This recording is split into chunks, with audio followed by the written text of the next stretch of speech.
ਅਲੀ ਅਰਸ਼ਦ ਮੀਰ ਹੋਰਾਂ ਦੀ ਇੱਕ ਨਜ਼ਮ, ਉਹਨਾਂ ਦੀ ਕਿਤਾਬ ਇੱਕ ਕਥਾ ਦੀ ਵਾਰ ਵਿੱਚੋਂ।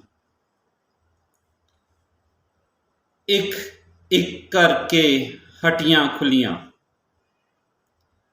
ਇੱਕ ਇੱਕ ਕਰਕੇ ਹੱਟੀਆਂ ਖੁੱਲੀਆਂ, ਹੱਟੀਆਂ ਵਿੱਚ ਸੌ ਕੰਡੇ, ਵੱਧ ਤੋਂ ਵੱਧ ਹਰ ਖੋਜਾ ਖੱਤਰੀ,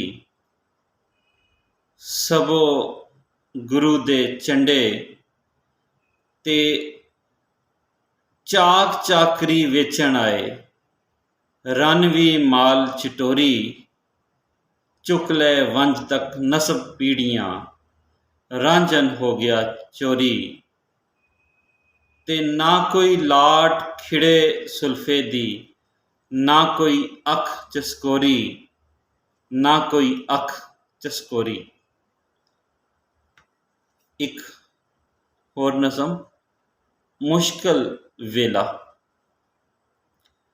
ਰਤ ਜੁੱਸੇ ਦਾ ਚੱਟ ਗਏ, ਰਤ ਜੁੱਸੇ ਦਾ ਚੱਟ ਗਏ, ਬੁੱਲ ਕਾਲੇ ਨੀਲੇ ਪੈਰ, ਬੁੱਲ ਕਾਲੇ ਨੀਲੇ ਪੈਰ, ਰੂਹ ਰਾਤਾਂ ਵਿੱਚ ਥਰ ਥਰ ਕੰਬੇ, ਫਜਰੇ ਮਿਲਿਆ ਜ਼ਹਿਰ, ਰੂਹ ਰਾਤਾਂ ਵਿੱਚ ਥਰ ਥਰ ਕੰਬੇ, ਫਜਰੇ ਮਿਲਿਆ ਜ਼ਹਿਰ।